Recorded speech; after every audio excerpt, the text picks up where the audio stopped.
कल का जो प्रसंग है उसको स्मरण करें। विषाद से लेकर और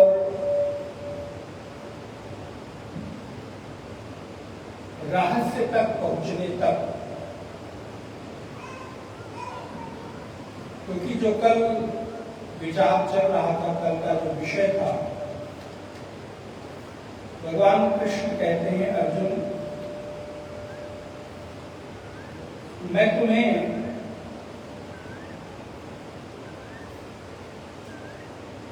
एक ऐसा विषय बताने जा रहा हूं जो गुह्यतम है, पवित्र है, उत्तम है। तो कल की बात को मैंने आपको निवेदन किया कि हमारे और आपके जीवन में उत्तम चीजों का चुनाव करने की हम सबकी आदत होती है। प्राय हम सब जो चुनाव करते हैं वो उत्तम चीजों का करते हैं, लेकिन उत्तम चीजें क्या पवित्र हैं कि नहीं, इस बात पर थोड़ा चिंतन करना चाहिए। हमारे जीवन की प्रत्येक चीज पवित्र होनी चाहिए, और जब तक पवित्रता नहीं होगी तब तक शरणागति संभव नहीं है। कल का जो विषय था, भगवान हम सबसे एक ही चीज की अपेक्षा रखते हैं, और वो अपेक्षा है कि अपने मन और बुद्धि को उन्हें समर्पित करो। शरीर जहां मर्जी आए रहे, देह कहीं भी रहे, लेकिन चित्त उनके पास रहे। वही एक चीज मांगते हैं बस। बोले देह को जहां मर्जी आए रखो, संसार में रखो, परिवार में रखो, तीर्थ में रखो, अथवा मंदिर में रखो, लेकिन मन तुम्हारा कहां है। कई बार हम मंदिर में होकर भी मंदिर में नहीं रहते, परिवार में होकर भी परिवार में नहीं रहते, घर में होकर भी घर में नहीं रहते। अर्थात शरीर कहीं होता है और मन कहीं होता है। भगवान कहते हैं भाई देखो, मुझे तुम्हारे शरीर से कोई लेना देना नहीं है। जहां मर्जी आए वहां रखो। जिसको तुम्हारे शरीर से प्रेम हो उसको शरीर दे दो, लेकिन मुझे तो तुम्हारे मन से प्रेम है। बड़ी सुंदर बात है। संसारी लोग जो है, उनकी इच्छा प्राय क्या होती है कि मेरे पास शरीर से रहो। भगवान कहते हैं नहीं, मेरे को शरीर से तुम्हारी जरूरत नहीं है, देह की जरूरत नहीं है। देह जिसको मर्जी आए दे दो, मुझे तो तुम्हारे मन की जरूरत है। और आप देखिए, घर परिवार में, संसार में एक दूसरे की जो शिकायत है वो क्या है? महाराज मुझे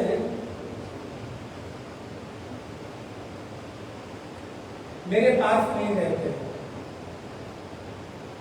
भगवान कहते हैं तुम शरीर से जिसके पास मर्जी आए हो, लेकिन मन मेरे पास रखो। और यदि आपने मन भगवान के पास रखा है तो भगवान बड़े दयालु और कृपालु हैं। अभी गीता के 9वें अध्याय का 22वां श्लोक आप देखिए,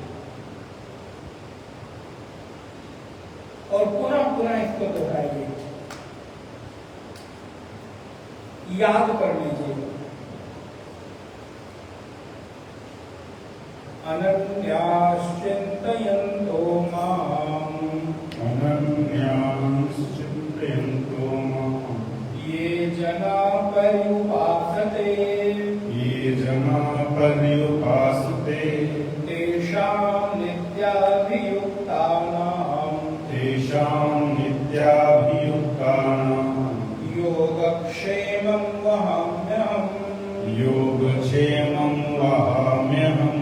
अनन्याश्चिन्तयन्तो माम्, अनन्याश्चिन्तयन्तो माम्, ये जना पर्युपासते, ये जना पर्युपासते, तेषां नित्याभियुक्तानां, तेषां नित्याभियुक्तानां योगक्षेमं वहाम्यहम्, योगक्षेमं वहाम्यहम्, योगक्षेमं वहाम्यहम्।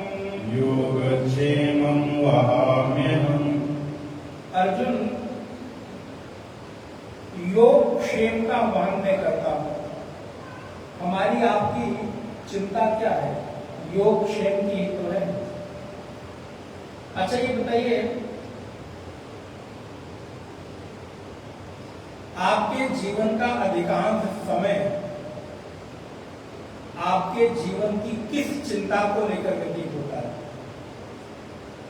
योग और क्षेम? जो नहीं है वो मिल जाए, और जो मिल गया है वो बचा रह जाए, रुका रह जाए। कोई नहीं मिला है तो मेरा बन जाए, और जो मेरा बन गया है वो मेरे पास टिका रह जाए। हमारे आपके जीवन की अधिकांश चिंता इसी के इर्द गिर्द घूमती रहती है। अच्छा, ये केवल व्यक्ति की बात नहीं हो रही है।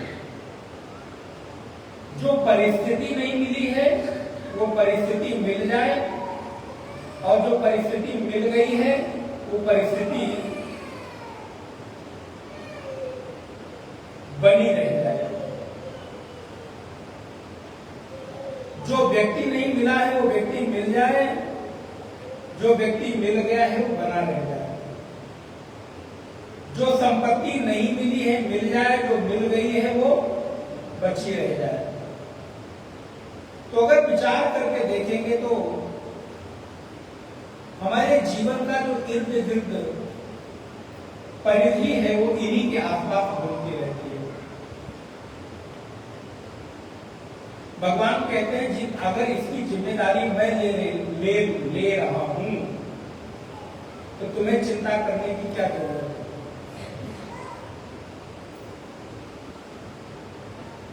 अगर इसकी जिम्मेदारी मेरी है तो तुम चिंता छोड़ दो। आदमी कहता नहीं नहीं, ऐसे कैसे इतनी जल्दी छोड़ दूंगा? छोड़ दूं तो वो आदमी कैसा? मैं तो भाई पकड़ के रखूंगा। और आप देखोगे, एक दो बार नहीं, कई बार भगवान ने आपको इस बात का एहसास भी कराया कि जो तुम चिंता कर रहे थे वो चिंता व्यर्थ की थी, उसको मैंने अपने ऊपर ले रखा है, तुम निश्चिंत रह जाओ। लेकिन व्यक्ति छोड़ने को तैयार नहीं होता। अगर ये एक बात जीवन में घटित हो जाए,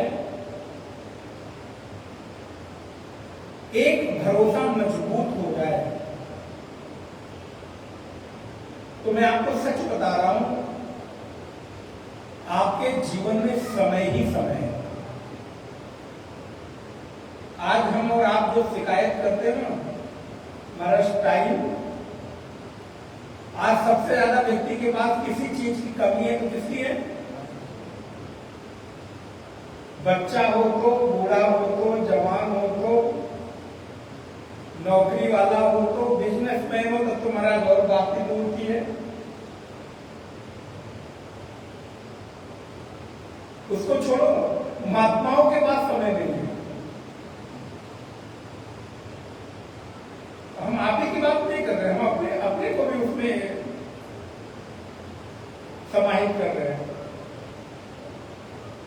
किसका अभाव है? बोले महाराज समय नहीं है। अब ये ध्यान देना, समय नहीं है एक चीज की है, लेकिन किसका समय किस चीज में व्यतीत हो रहा है ये अलग अलग है। आपके समय का अधिकांश हिस्सा उन चीजों में व्यतीत हो रहा है जहां पर आपको उसकी आवश्यकता, और ये मैं बड़ी जिम्मेदारी पूर्वक कह रहा हूं। जीवन के इतने वर्ष बीत गए, आप देखिए कितने घंटे हमने व्यर्थ के व्यतीत किए जहां पर उनकी आवश्यकता बिल्कुल थी नहीं। जिन लोगों को पकड़ के रखना चाहता था, हाथ से छूटते चले गए, और जो हमारे नहीं थे वो मेरे पास अभी भी रुके हुए हैं, टिके हुए हैं। अच्छा, तो ये व्यर्थ की चिंता थी कि नहीं? जिनको मैं रोक के रखना चाहता था लेकिन अभी तो वो मेरे पास है नहीं। अब आज अगर ये पता चल गया तो ये अब आपको लगता नहीं कि आपने व्यर्थ में अपना समय नष्ट किया। इसलिए कभी कभी जीवन को आप सब कुछ सुधार लोगे, आप सब कुछ बना लोगे, उसको छोड़कर उस बनाने वाले पर भी थोड़ा भरोसा रखो, उसने भी कुछ आपके लिए सोच रखा होगा। इसलिए भगवान निश्चिंत करते हैं अर्जुन को, अर्जुन तुम निश्चिंत हो जाओ, अनन्याश्चिंतयन्तो मां। और अगर ये अनन्यता आ जाए, निश्चितता आ जाए, तो भगवान ने एक बड़ी सुंदर और जिम्मेदारी ले रखी है। उनका स्वभाव क्या है? गोस्वामी जी बड़ी सुंदर लाइन पंक्ति लिखते हैं, राहत न प्रभुचित चूक किएगी।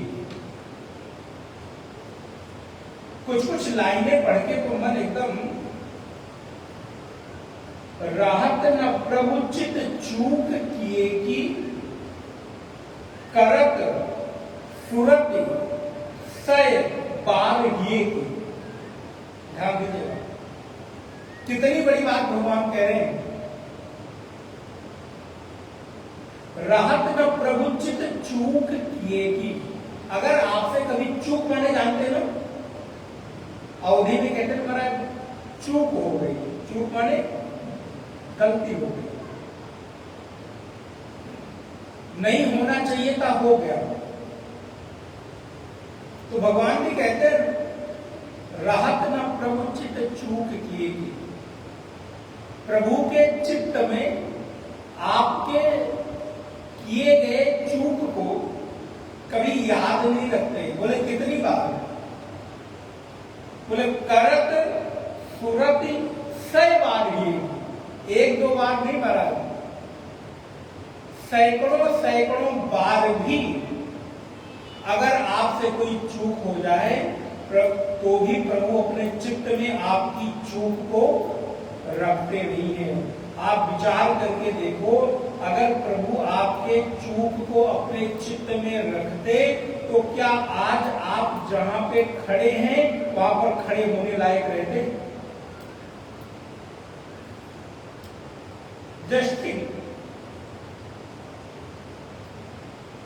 लेकिन मनुष्य क्या है? बोले महाराज 1, 19, 20 हो जाए, याद रखूंगा। ये बात तुमने मुझे कह दी है, मैंने इसको गांठ बांध ली है। और महाराज गांठ बांध ली कहता ही नहीं है, मैं भी बांध ले रहा हूं, देख लीजिए। गांठ बांध भी लेता है और बांध के थोड़ा जोर से, क्यों भैया गांठ क्यों बांध लिए? बोले गांठ मत बांधना, क्योंकि एक बार यदि संबंधों में गांठ पड़ गई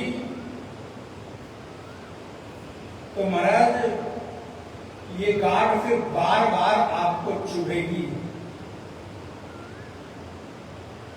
रही मन धागा प्रेम का, मत तोरो चटकाए, जोरे ते फिर ना जुरे, भैया जुरे गाठ पड़ जाए।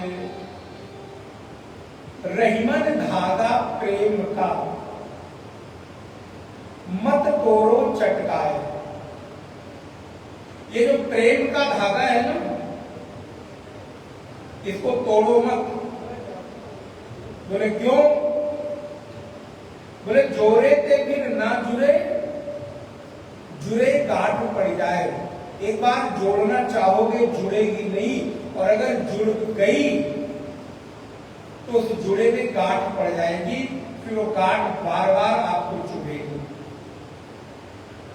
इसलिए अगर प्रभु आपके चूक को अपने चित्त में रखते तो आप विचार करके देखो आप कहां खड़े हो।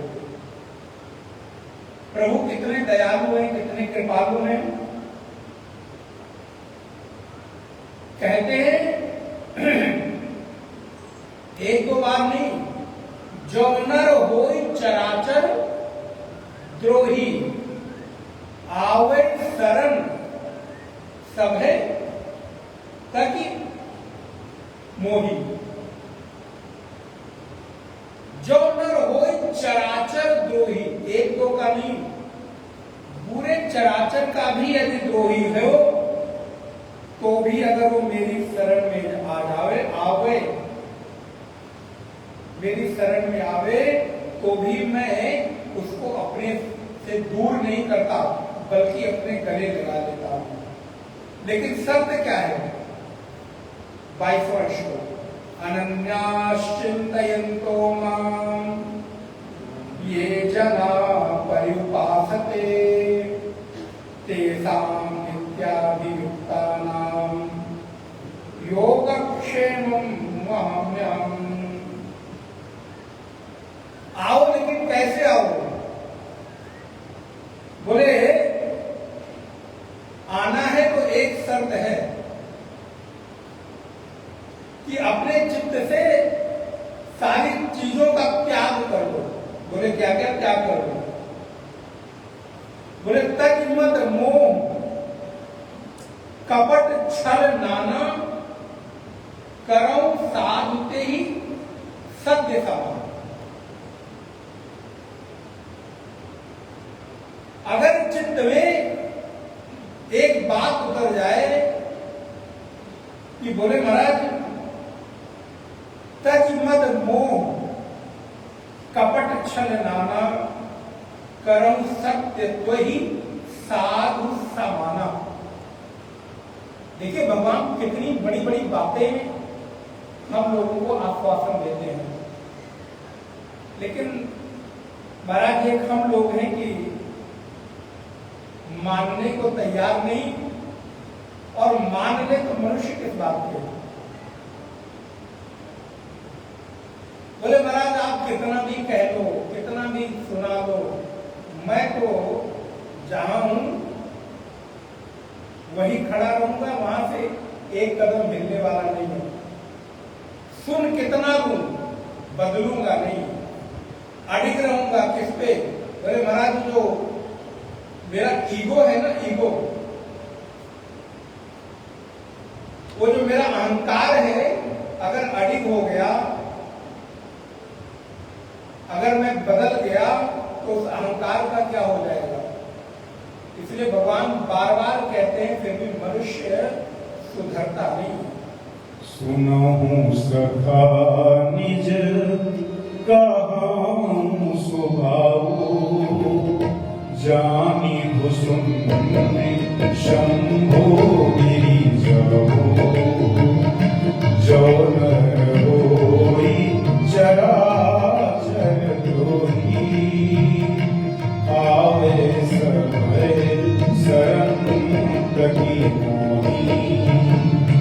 तजि मद मोह कपट छल नाना, करौ सत्य तेहि साधु समाना।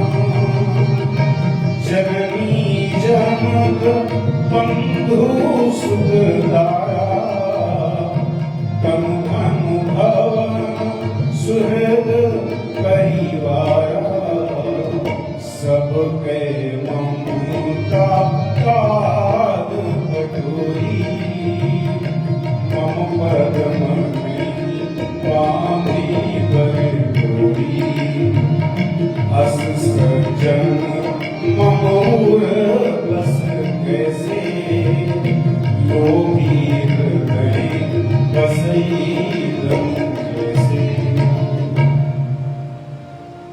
करूं सत्य कोई साधु समाना। बोले देर नहीं करता, बोले फिर बोले सत्य माने तुरंत तत्काल साधु के जैसा बना देता हूं।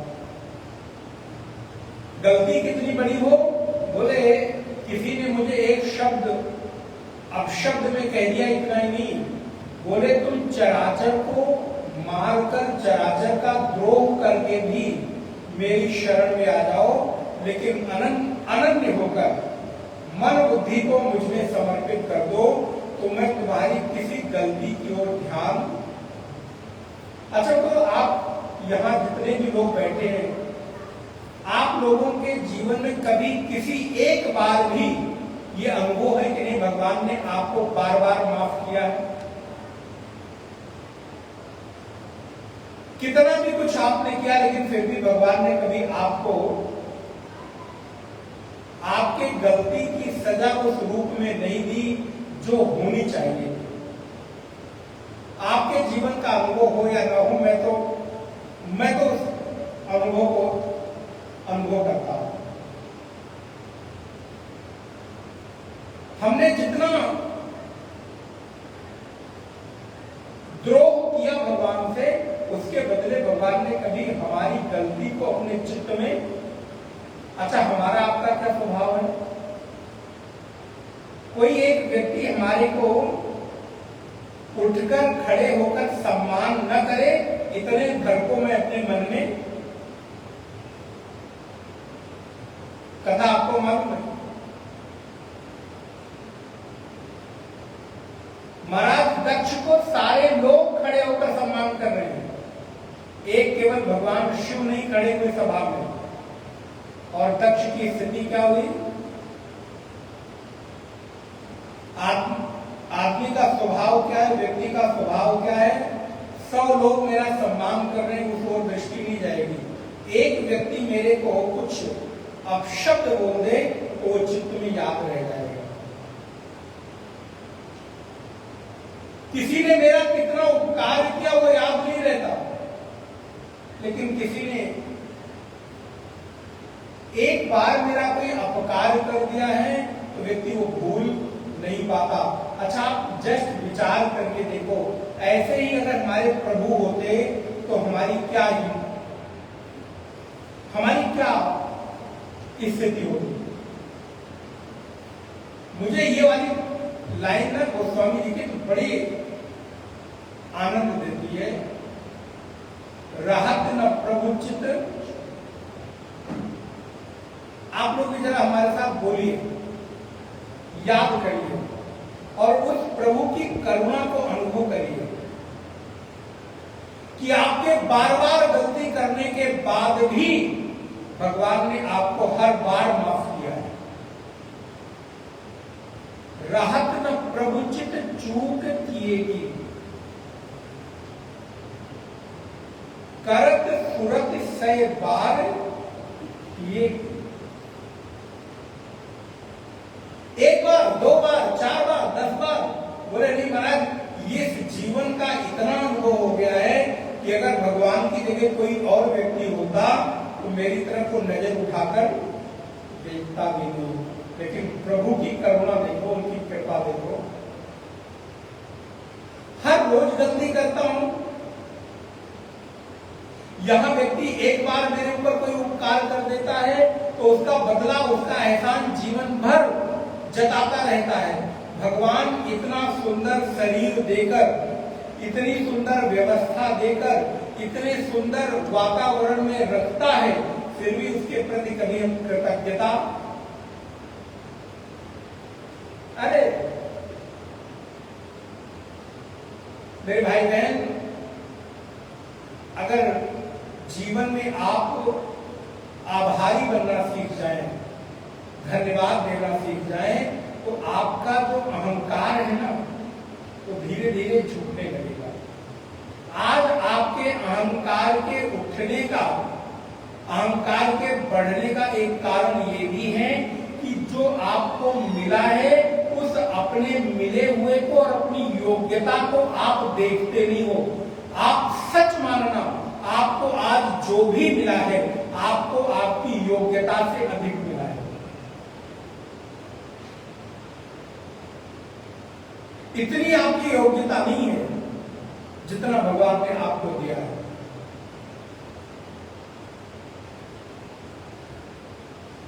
जिन परिस्थितियों में उसने रखा है, इतने में भी रहने लायक आप बोले महाराज आप हमको क्या कह रहे हैं? ये बिल्कुल ठीक कह रहा हूं। आप विचार करके देखेंगे तो आपके पास नतमस्तक होने के, अहोभाव से, कृतज्ञता से हाथ जोड़ने के अतिरिक्त आपके पास कुछ होगा नहीं। किस बात का अहंकार? जो कुछ भगवान ने दिया है, इतने के लायक हमको, मैं तो कम से कम नहीं हूं। आपकी बात मैं नहीं कहता, आप क्या जानते। और इसके बाद भी इस चित्त में भगवान की स्मृति से ये चित्त द्रवित नहीं होता। एक अपना कोई दूर चला जाए तो इतना रोता हूं, मेरे प्रभु, मेरे परमात्मा इतने वर्षों से मेरे से दूर है, आज तक उनकी स्मृति में आंखों से अश्रुपात नहीं हो रहा है। कितना पाषाण हृदय होगा मेरा।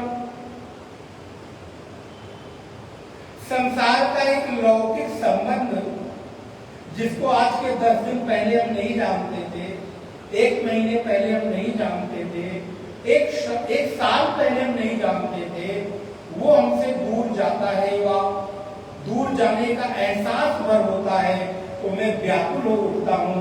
आप विचार करो, जो परमात्मा मेरे अपने हृदय में बैठे हैं, वो मुझसे वर्षों वर्ष से दूर है, फिर भी उसकी स्मृति में मेरी आंखों से अश्रुपात नहीं होता।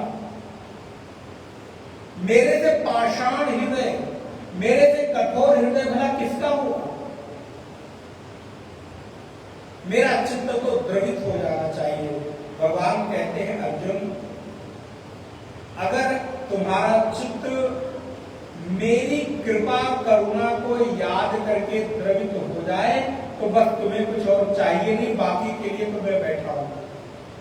और वो सूत्र याद रखिएगा, पहला निर्णय आपका, बाकी सारा निर्णय। पहला निर्णय कृष्ण ने किया है, कृष्ण के लिए अर्जुन ने किया है। पहला निर्णय अर्जुन ने किया है कि कृष्ण आप मुझे चाहिए। उसके बाद कृष्ण को अपने जीवन में कोई निर्णय करने की जरूरत। आप भी अपना पहला निर्णय कृष्ण चाहिए, ये कर लो, बाद में आपको कुछ निर्णय करने की जरूरत। बस करके तो देखो, अनन्य होके देखो, तो अनन्य होके जिस दिन देखोगे मेरे भाई बहन, आपको कृतज्ञता के अतिरिक्त कुछ मिलेगा नहीं। बस एक चीज, सावधानी थोड़ी जरूरी है। एक कथा याद आ रही है। एक बौद्ध भिक्षु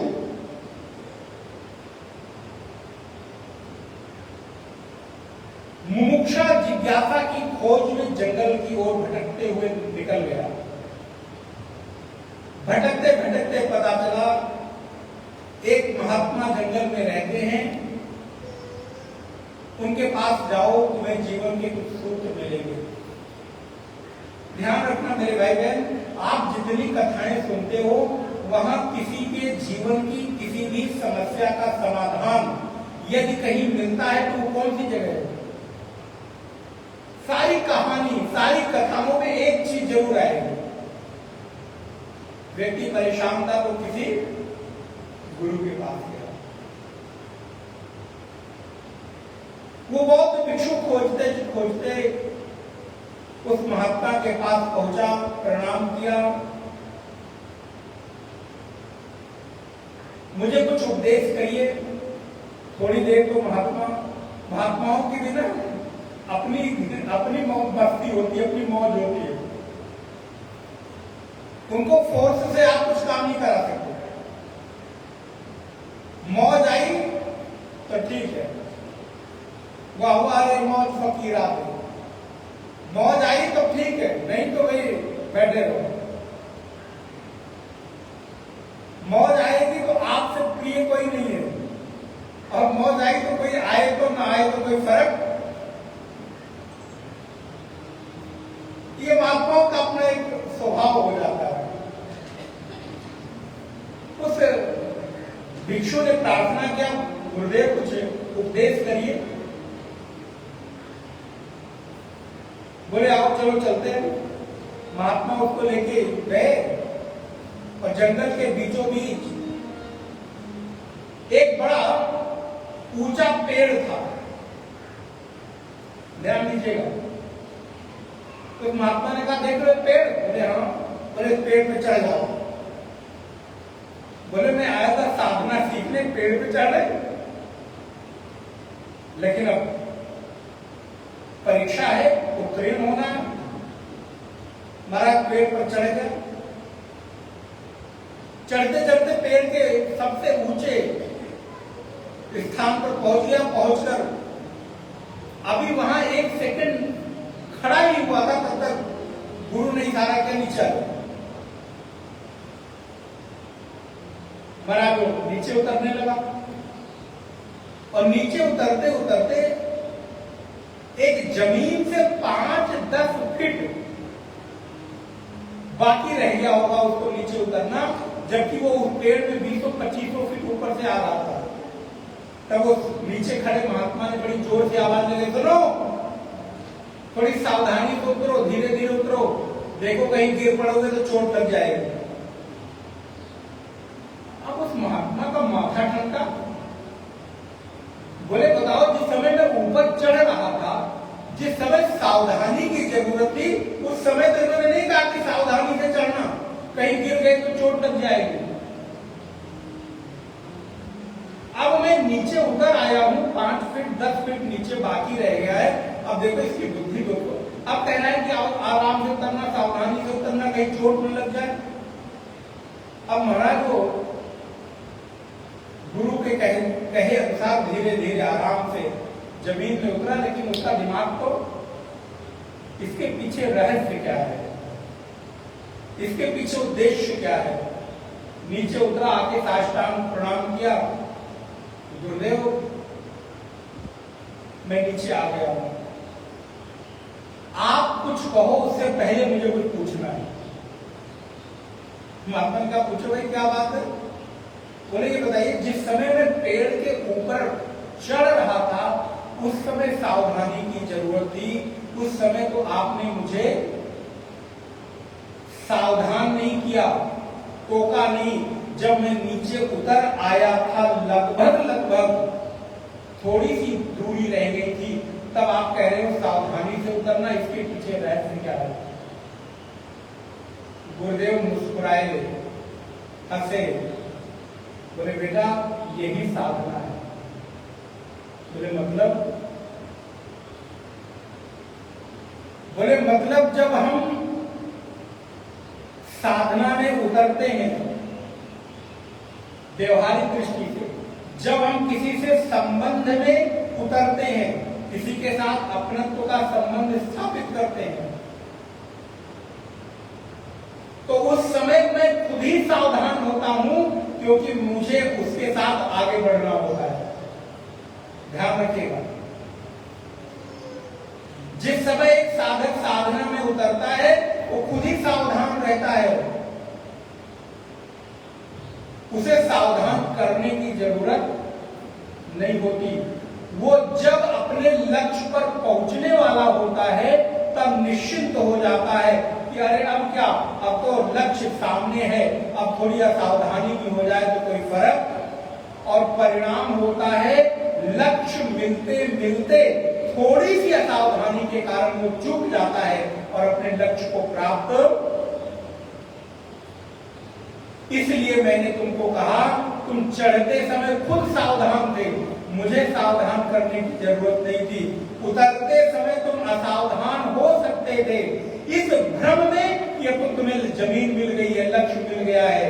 इसलिए गुरु का काम इतना है कि वो तुम्हें तुम्हारी असावधानी के समय सावधान कर दे। जिस समय तुम चूक रहे हो उस समय तुम्हें सावधान कर दे कि जरा संभल के उतरना, कहीं नीचे गिर न पड़ो। शायद आपको ये बात समझ में आ गई होगी मैं कहना क्या चाह रहा हूं। ऐसे ही व्यवहारिक संबंधों में जब हम किसी के साथ अपने संबंध को, अपनी भावनाओं को आगे बढ़ाते हैं तो हम खुद ही सावधान रहते हैं, क्योंकि वहां संबंध को मजबूत करना होता है।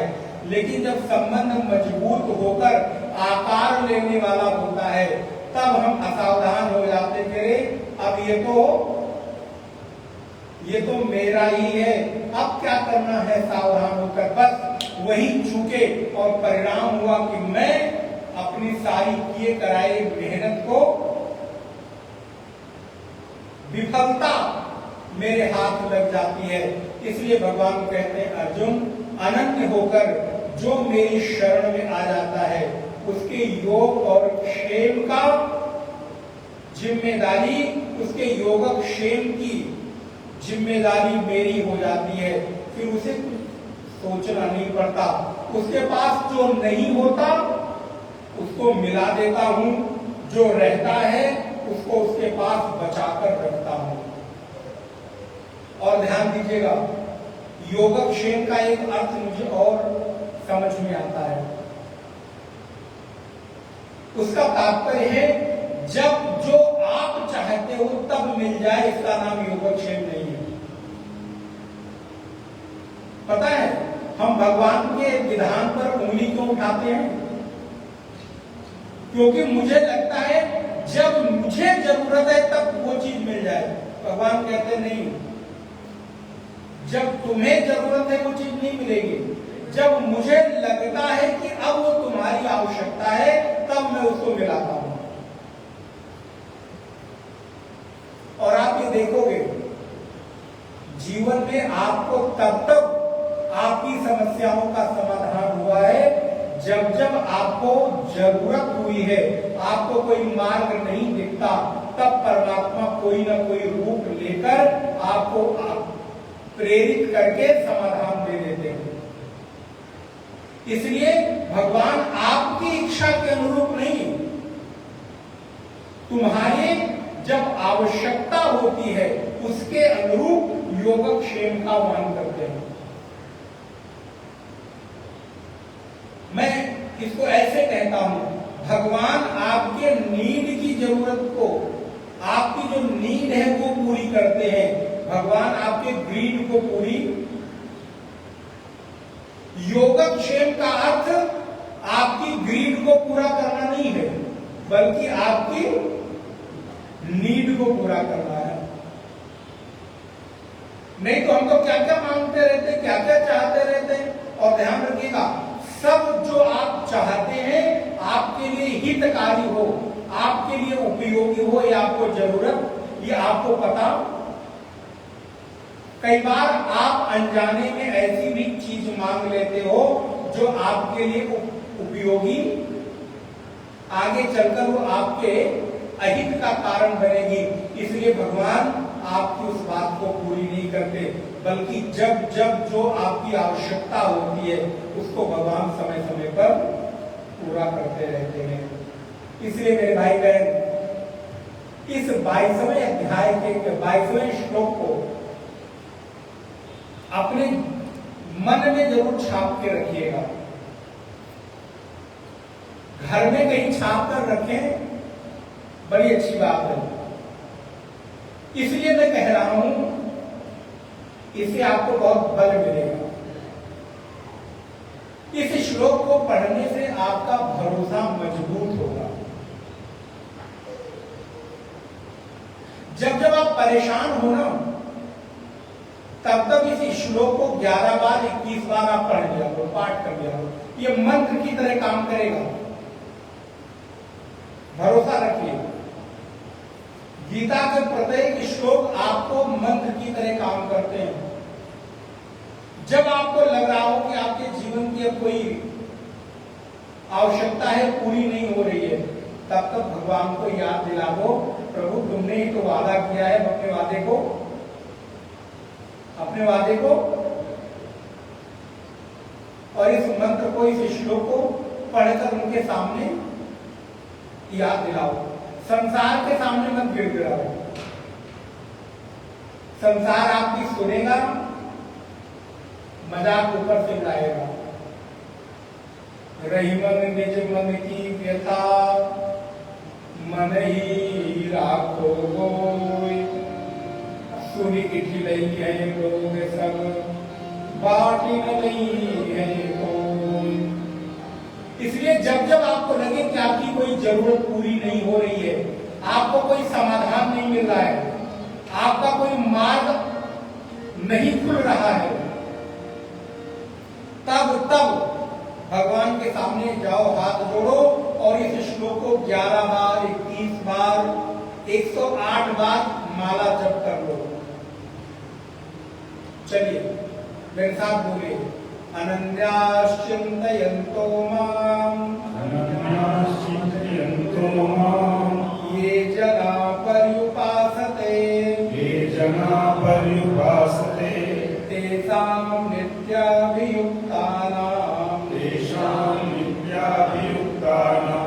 योगक्षेमं वहाम्यहम्,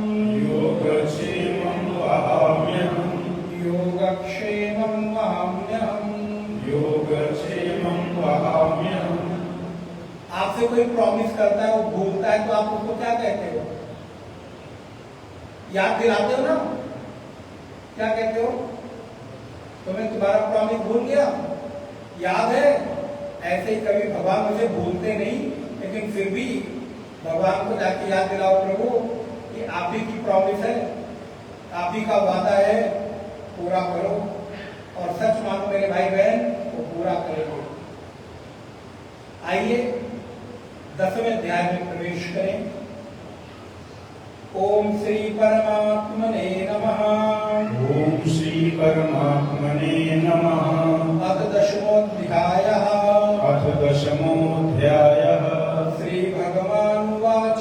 श्री भगवानुवाच।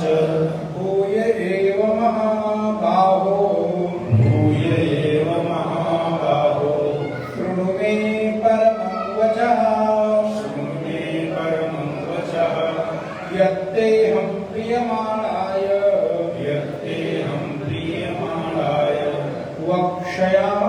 वक्ष्यामि हितकाम्यया, न मे विदुः सुरगणाः, प्रभवं न महर्षयः, अहमादिर्हि देवानां, महर्षीणां च सर्वशः, यो मां जमनादिं च वेत्ति लोकमहेश्वरम्, असम्मूढा समर्थेषु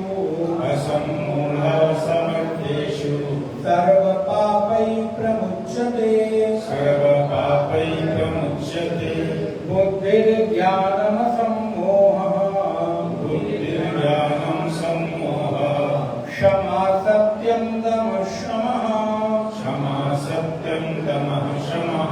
सुखं दुःखं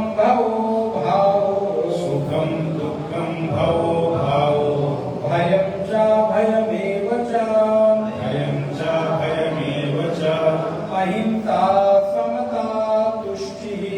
अहिंसा समता तुष्टिः, तपोदानं यशो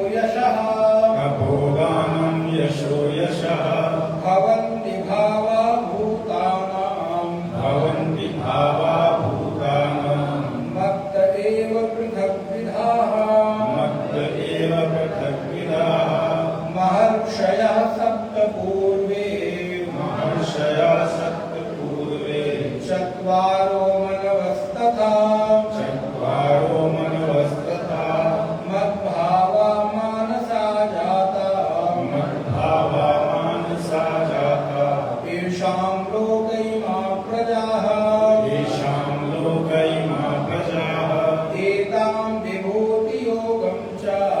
एतां विभूति योगं च एतां विभूतिं योगं च एतां विभूतिं योगं च मम यो वेत्ति तत्त्वतः मम यो वेत्ति तत्त्वतः सो अविकम्पेन योगेन सोऽविवेकं योगेन युज्यते नात्र संशयः युज्यते नात्र संशयः अहं सर्वस्य प्रभवः अहं सर्वस्य प्रभवः मत्तः सर्वं प्रवर्तते मत्ता सर्वं प्रवर्तते इति मत्वा भजन्ते माम् इति मत्वा भजन्ते माम् बुधा भावसमन्विताः बुधा भावसमन्विताः मच्चित्ता मद्गतप्राणा मच्चित्ता मत्प्राणा बोधयन्तः परस्परं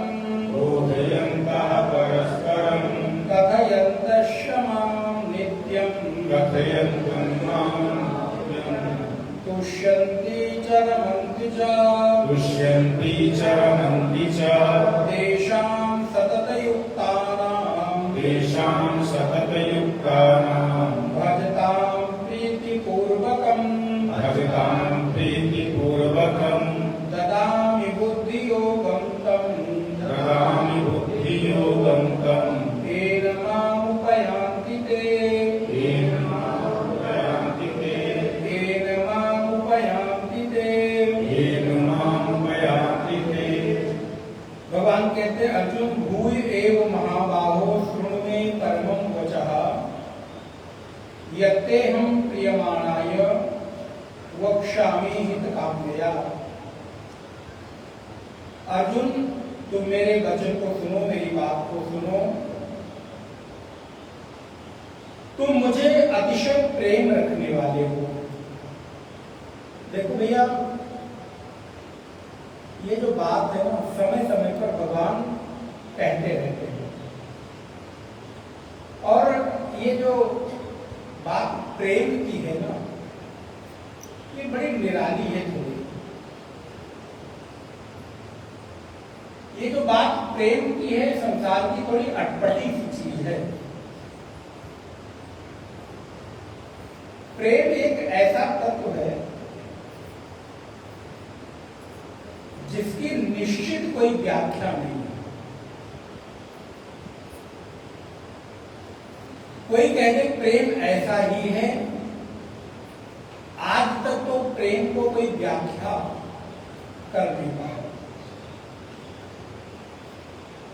चाहे वो प्रेम लौकिक प्रेम की बात हो और चाहे परमात्मा के साथ भक्ति के प्रेम की बात हो। वैसे तो असल में लौकिक जगत में तो प्रेम घटता नहीं। प्रेम की तो जहां बात आती है वो केवल और केवल पारमार्थिक ही हो सकती है। ये लौकिक प्रेम तो कहने कहलाने की चीजें हैं। लौकिक प्रेम को मैं प्रायः एक शब्द में परिभाषित करता हूं। अब समय नहीं है, मैं बहुत विस्तार नहीं कर पाऊंगा, कभी अवसर मिला तो बात करेंगे। ये जो प्रेम की बात हम करते हैं ना, कि असल में लौकिक प्रेम आकर्षण और वासना की चादर को ओढ़कर प्रेम का नाम देते हैं।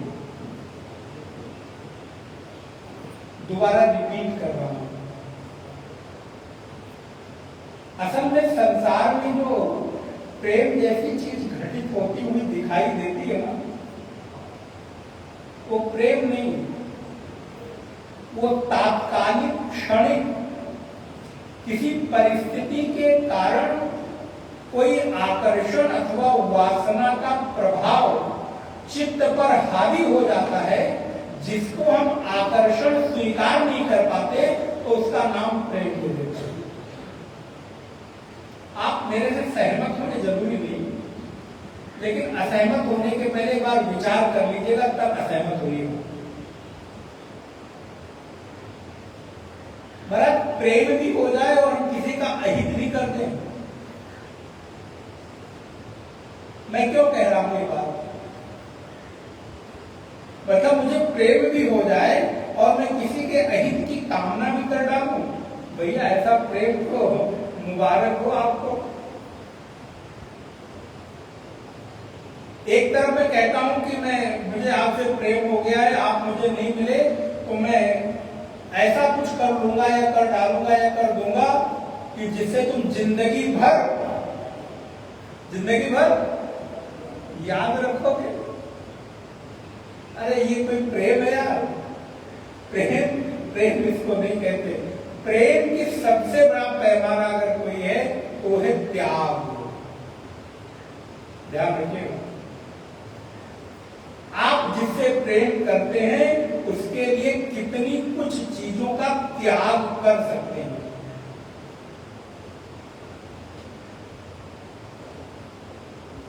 आपके जीवन में कितना कुछ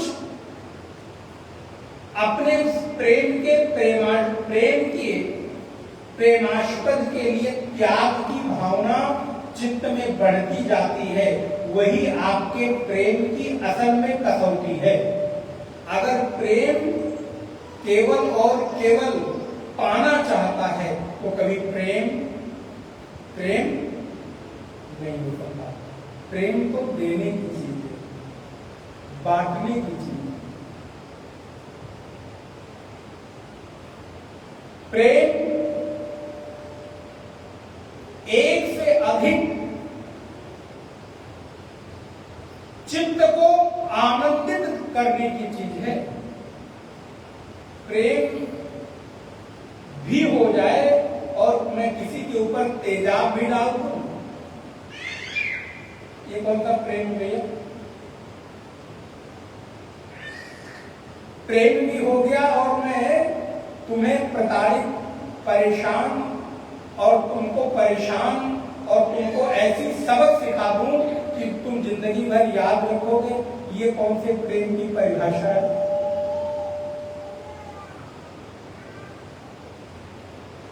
आप विचार करके देखो भैया, तुमको थोड़ा बाहर करो, थोड़ी देर करके फिर ले आइएगा। बच्चे ना उतनी देर एक जगह नहीं बैठ सकते। हम आप तो बैठ लेंगे, बच्चों का मन एक जगह उतनी देर नहीं बैठ सकता। बोले भक्तवत्सल भगवान की जय। उनको थोड़ा खेलना कूदना उछलना, कुछ खाने पीने का उनको फिर आप कराओ। वैसे तो हम सबका भी मन बच्चा ही है, इतनी देर बैठ नहीं पाता, लेकिन फिर भी हम जबरदस्ती बैठाते हैं। खैर,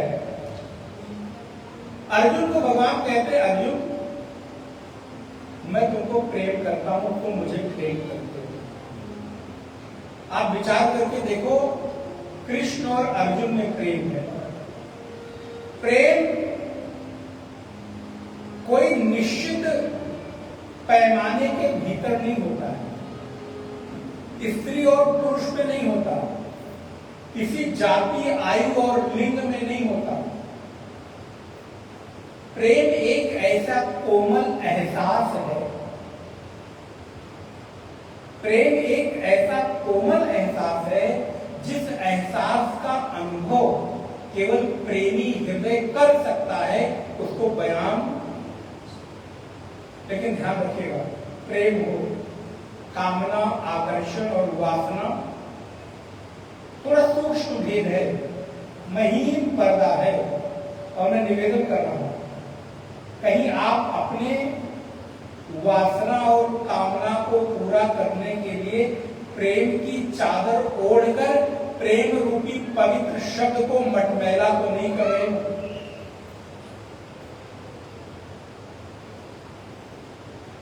जस्ट थिंक, विचार करिए, कहीं प्रेम जैसे कोमल एहसास की अनुभूति के लिए आप अपनी कामना और वासना की पूर्ति के लिए प्रेम के शब्द की पवित्रता को अपवित्र तो नहीं कर रहे हो। कहते ये हो कि प्रेम हो गया है, और फिर दूसरी तरफ मन के भीतर वासना भी है, कामना भी है, पकड़ने की चाहत भी है। प्रेम को गोपियों ने किया, कृष्ण को पकड़ा नहीं, कृष्ण को मुक्त कर दिया। तो प्रेम की परिभाषा प्रेम परतंत्रता नहीं, स्वतंत्रता देता है। प्रेम प्रेमी को वो पंख देता है कि जाओ, मैं तुम्हें प्रेम का वो बल दे रही हूं या बल दे रहा हूं कि मेरे प्रेम के बल के सहारे अब तुम उस पंख को अपने भीतर अपना लो जिसके सहारे तुम पूरे आसमान में, अनंत आकाश में उड़ो। अब मुझे कोई चिंता। मेरो मन अनत, मेरो मन अनत कहाँ सुख पावे, जैसे उड़ जहाज को पंछी उन जहाज पे आवे। कहीं का तो गाना है, कहीं भक्ति है, बहुत पवित्र है। मेरो मन अनत कहाँ सुख पावे, जैसे उड़ी जहाज को पंछी पूरी जहाज पे आवे। प्रेम तो ऐसी अनंत आकाश में उड़ने का पंख प्रदान करता है कि उसके सहारे आप कितने भी अनंत आकाश में उड़ जाओ, आपको चिंता। हमारा प्रेम कैसा है? मेरे तक बंध के रहो।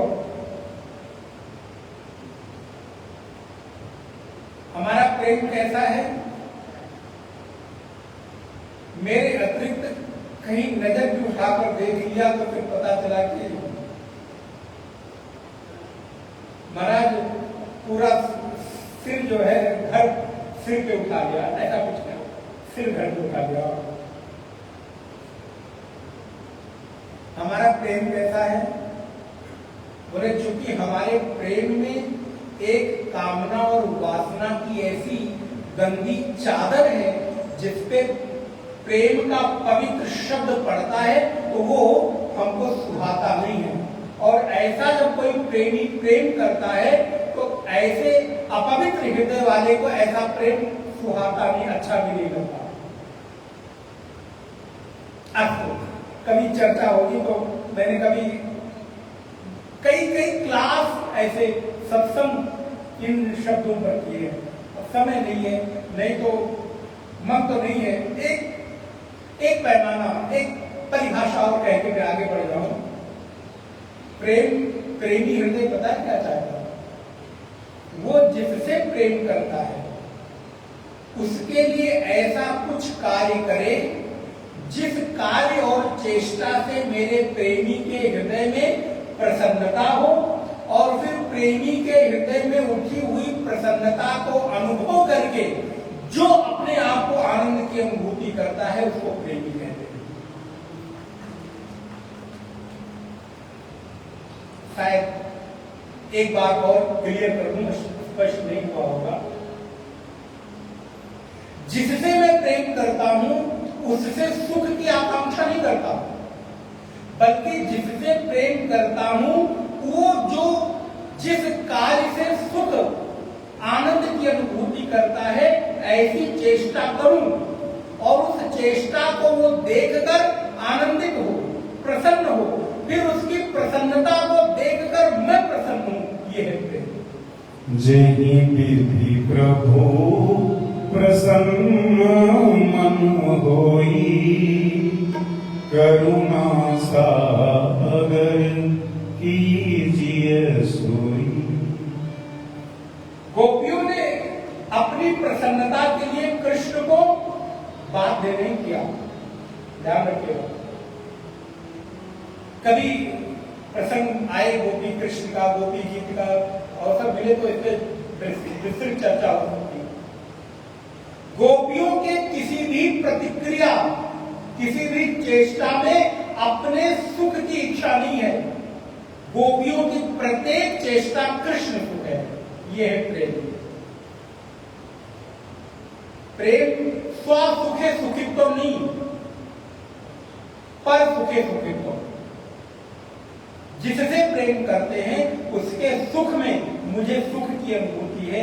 यह है प्रेम की पराकाष्ठा। अर्जुन को भगवान कहते हैं अर्जुन, अब मन तो उस तरफ जाने का है, लेकिन क्या करूं, उस प्रश्न से बाहर आने की इच्छा तो नहीं हो रही है कि यह अध्याय भी पूरा करना है।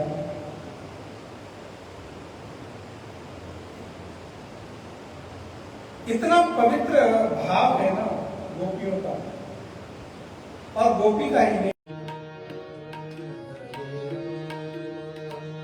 अगर सांसारिक प्रेम की भी चर्चा पुनः कहूं, संसार में प्रेम जैसी पवित्र वस्तु घटित होते हुए दिखाई ही नहीं पड़ी। तो कई बार प्रेम को संसार की चीजों के साथ जोड़कर देखने का मन नहीं करता। कभी कोई बिरला भाव कहीं घटित हो जाए तो पता नहीं तो संसार में तो केवल और केवल संबंध कामना, वासना, आकर्षण के इर्द गिर्द ही घूमते रहते हैं। आप मेरे से सहमत हों, जरूरी नहीं, हो सकता है आपके जीवन में ऐसा हो जाए, घटित हो जाए, भगवान करे हो कि आपको प्रेम हो जाए। पता है, एक बार एक महात्मा को किसी भक्त के घर गया तो कोई चीज उसको बड़ी अच्छी लगी। गृहस्थ ने कहा, महात्मा कुछ आशीर्वाद दीजिए, कुछ कृपा के लिए। प्राय आप लोग संतों से यही अपेक्षा रखते हैं कि कृपा करिए। महात्मा ने कहा, जब तू प्रेमी हो जा। अब आप समझ सकते हैं, जा तू प्रेमी हो जा, ये कितनी बड़ी कृपा है। अगर समझ में आ जाए तो बात बन जाए। प्रेम की एक ऐसी पवित्र अनुभूति जिसके सहारे जीवन भर आप अपने जीवन को पार कर सकते हो। प्रेम में मिलना आवश्यक नहीं, प्रेम में अनुभव आवश्यक है, अनुभूति जरूरी है। भगवान से आप मिले हो, बताइए, लेकिन आप भगवान को प्रेम करते हो, और भगवान को प्रेम करके पूरा का पूरा जीवन, बताइए, पूरा जीवन व्यतीत कर देते हो कि नहीं? फिर संसार में प्रेम होता है तो मिलने की आकांक्षा और इच्छा क्यों? एक तरफ मुझे ये भी कहते हो कि प्रेम है, दूसरी तरफ मिलने की भी आकांक्षा और इच्छा। भगवान को भी हम मिले नहीं, लेकिन उनकी अनुभूतियों के, उनकी स्मृतियों के, उनकी कृपा के, उनकी छवि के दर्शन के सहारे हम पूरा का पूरा जीवन न्यौछावर कर देते हैं। क्या ये प्रेम सांसारिक जीवन में संभव है? कदापि संभव नहीं। किसी के जीवन में घटित हो जाए, हरि कृपा है। संसार में तो प्रेम होते ही मिलने की प्रथम आकांक्षा और उत्कंठा जागृत होने लगती है, और संसार का प्रेम पूरा ही मिलने पर हो पाता है। इससे आप सहमत होंगे कि नहीं? गोपियों ने कृष्ण से मिलने की कभी कोई इच्छा रखी ही नहीं। कृष्ण कहते हैं, अर्जुन तुम मुझे प्रेम करते हो, और ऐसा नहीं, मैं तुम्हारे प्रेम के एहसास को अनुभव करता हूं। तुम्हें मैं बताऊंगा कि तुम क्या करो, मेरी विभूति का दर्शन करो। श्लोक नंबर 3, यो माम अजम अनादिउच्चा वेत्ति लोक महेश्वरम। थोड़ा जल्दी से पढ़े। असम मूढ़ा समर्थेषु सर्व पापै प्रमुच्यते। अर्जुन जो मुझको अनादि जान लेता है, अज जान लेता है, मुझे सर्व व्यापक जान लेता है, वो सारे पापों से मुक्त हो जाता है। देखो, आप अपने पापों से मुक्त होने के लिए कितना सरल उपाय है। कल मैंने निवेदन किया था कि भगवान को एक पाषाण मूर्ति में न देखकर संसार में व्यापक देखना शुरू कर दो, आप कभी पाप में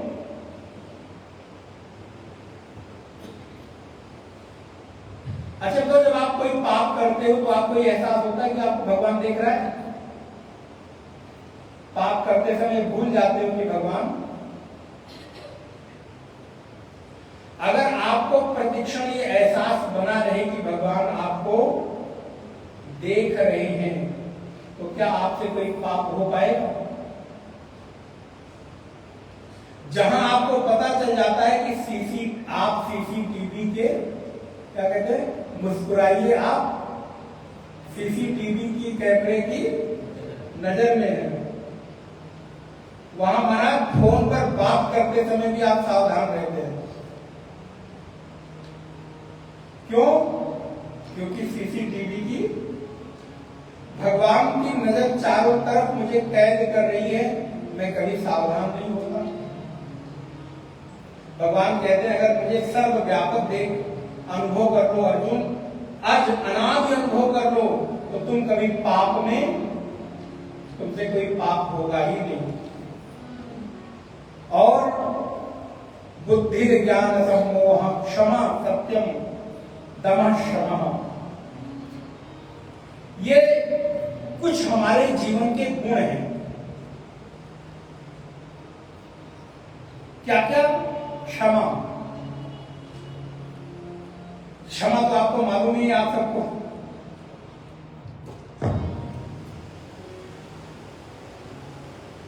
क्षमा, क्षमा का जो भाव है,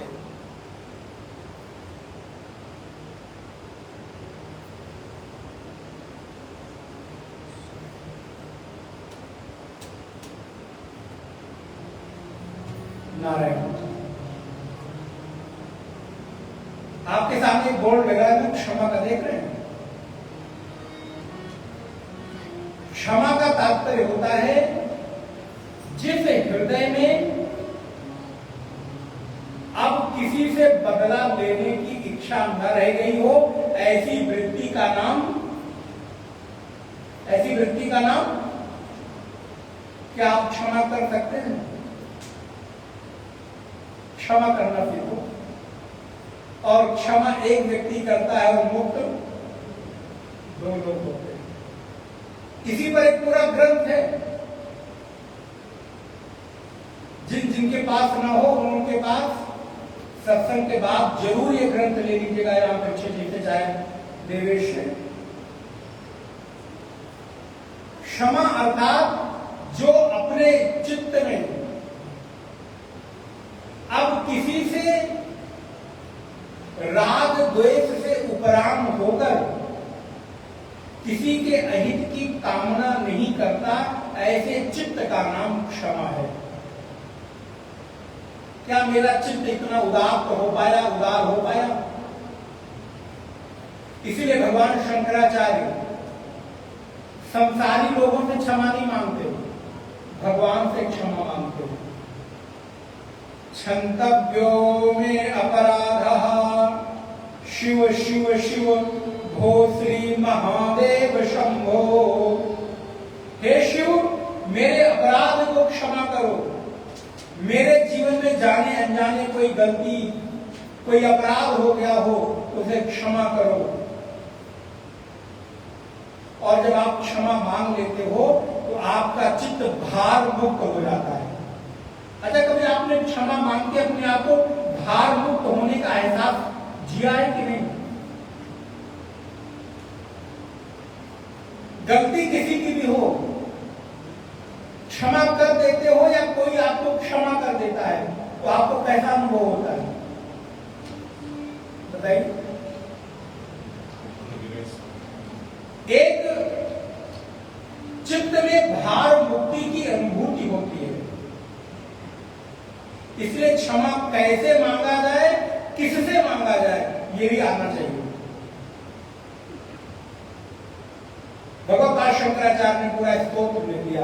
भगवान की कृपा से उसी पर 150-160 करने की एक पुस्तक आपके लिए उपलब्ध है, क्षमा नाम की। भगवान कृष्ण कह रहे हैं अर्जुन, क्षमा सत्यम। एक एक गुण महाराज सत्य बोलने में सावधानी रखनी है कि असत्य बोलने में? बोलिए। नहीं, असत्य बोलने में। असत्य एक बार बोल दोगे तो बार बार सावधान रहना पड़ेगा किससे मैंने क्या बोला है। और एक बार सत्य बोल दोगे तो फिर, और जो व्यक्ति झूठ बोलता है ना, किसी से कुछ किसी